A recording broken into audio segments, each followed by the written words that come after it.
Olá, pessoal, estamos de volta, voltamos do recesso, né? E essa semana eu, a professora Rafaela, vou estar trazendo aqui para vocês a nossa revisão, né? Porque está chegando a época da nossa avaliação formal, né? E aí a gente vai rever alguns temas.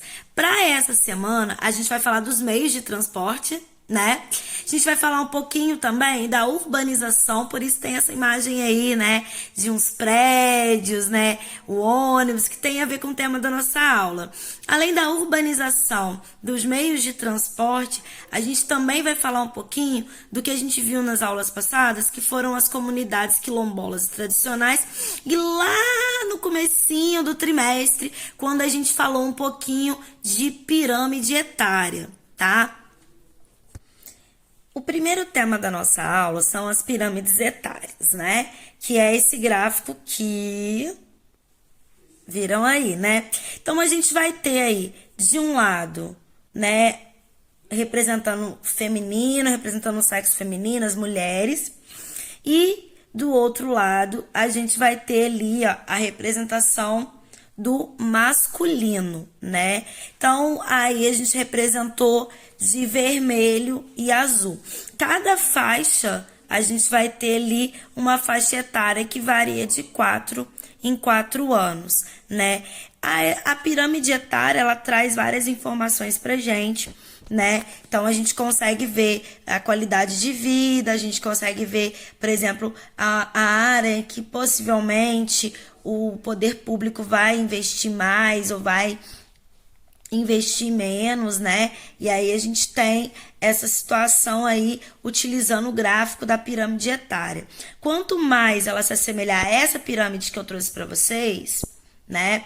Que ela tem um formato mesmo de pirâmide com a base larga e o topo estreito, significa que as pessoas elas vão morrendo, né? A partir do momento que elas vão envelhecendo, elas não têm uma longevidade. Então significa que a qualidade de vida desse lugar é mais baixa, né? Geralmente quem traz pirâmides etárias com esse formato são países pobres, né? Onde a qualidade de vida das pessoas é mais precária. Então, esse aí foi um tema que a gente trabalhou lá no início do nosso trimestre, que foram as pirâmides etárias. Próximo tema que a gente vai ver agora são as comunidades quilombolas, né? As comunidades tradicionais. Essas comunidades, né, elas são remanescentes de quilombos, né, que era para onde os negros fugiam, né, os escravizados fugiam na época em que acontecia, né, aquele período do Brasil colônia onde se escravizavam pessoas, né, e ali eles foram desenvolvendo sua vida, sua cultura e permaneceram naquela região. E aí a gente chama e trata de comunidade quilombola, que é muito importante, né, para a preservação da nossa cultura, do patrimônio, né, e a manutenção das tradições. A gente também falou um pouquinho sobre os povos tradicionais, né, que são aí, a gente destacou a população indígena, né, e a problemática da terra. Porque para os indígenas a terra ela é sagrada, né? E ela vai estar ligada não só com a questão de moradia, mas também com uma questão tradicional deles, dos seus rituais, do seu modo de vida específico. Das comunidades quilombola e dos indígenas é importante saber isso, né? Saber o que é, saber qual é a sua importância para a sociedade. São informações muito importantes que a gente vai destacar aí na nossa avaliação, né?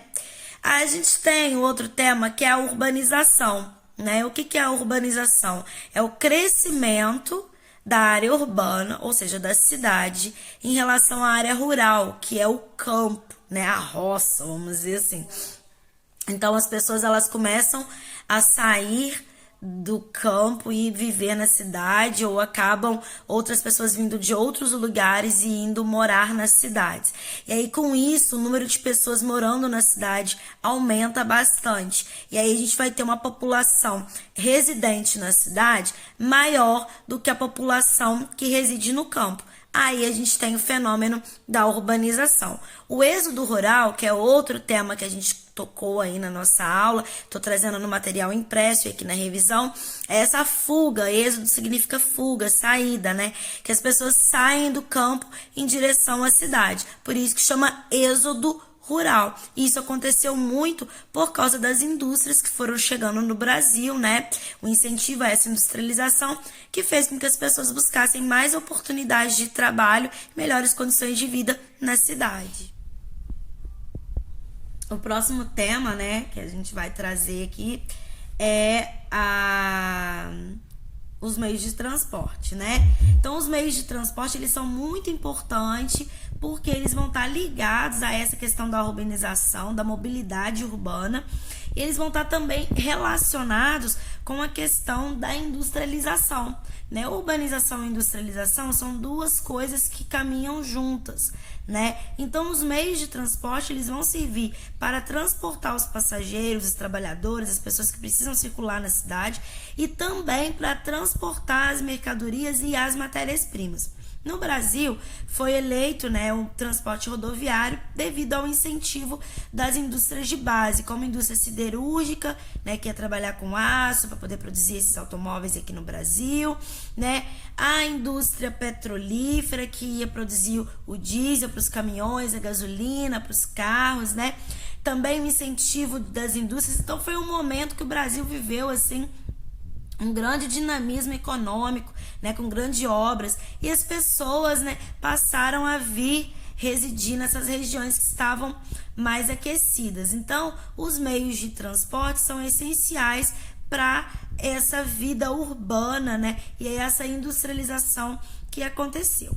Então, a gente tem ali, além do rodoviário, né, que é o transporte de caminhão por meio das estradas, né? Tem aí, ó, trouxe aí a imagem de um ônibus, né? Que a gente utiliza para poder viajar, né? Para poder se locomover dentro da cidade, utilizando transporte público.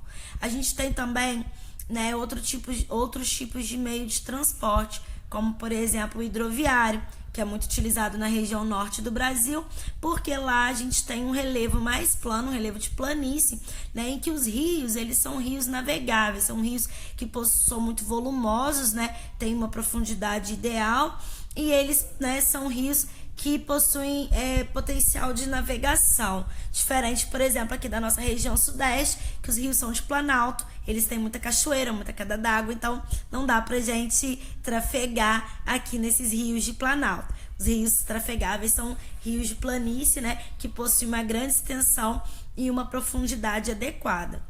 A gente vai ter também, né, o meio de transporte dutoviário, utilizado para transportar líquidos e gases, que é quando a gente tem aí, por exemplo, esse GNV que utiliza nos automóveis, né, o gás natural, ele vem, em alguns casos, em dutos, né, são esses dutos, esses canos que vão transportar aí esse fluido. Além disso, a gente tem o transporte marítimo também e o aéreo, né, por meio de avião e helicóptero, no caso. Então, pessoal, foi isso. Essa foi a nossa revisão. A gente falou aí um pouquinho, né, sobre as pirâmides etárias, né? Então, é importante vocês compreenderem como funciona esse gráfico, a importância dele, quais informações a gente pode extrair dele, né? É importante também outro tema, a urbanização, né? A questão da cidade, né? Desse crescimento da cidade, quais problemas esse crescimento acelerado ocasiona nas cidades, né? A gente fala um pouquinho também das comunidades tradicionais, que é uma comunidade quilombola, qual a sua importância, né? As comunidades tradicionais indígenas e quais as suas dificuldades na atualidade, né? E atrelada à questão da urbanização, a gente falou um pouquinho sobre migração, né? Que aí no caso é a migração campo-cidade, o êxodo rural, a gente retorna esse assunto, né? E os meios de transporte, que são muito importantes para o desenvolvimento das cidades, do comércio exterior e da indústria. Espero que tenha ficado claro aí para vocês. Se vocês tiverem alguma dúvida, por favor, coloquem na plataforma, tirem suas dúvidas, né? E se preparem, porque o momento das nossas avaliações está chegando. Sou a professora Rafaela, E semana que vem a gente volta aí com mais revisão, corrigindo exercício, tirando dúvida de vocês. Bons estudos, pessoal!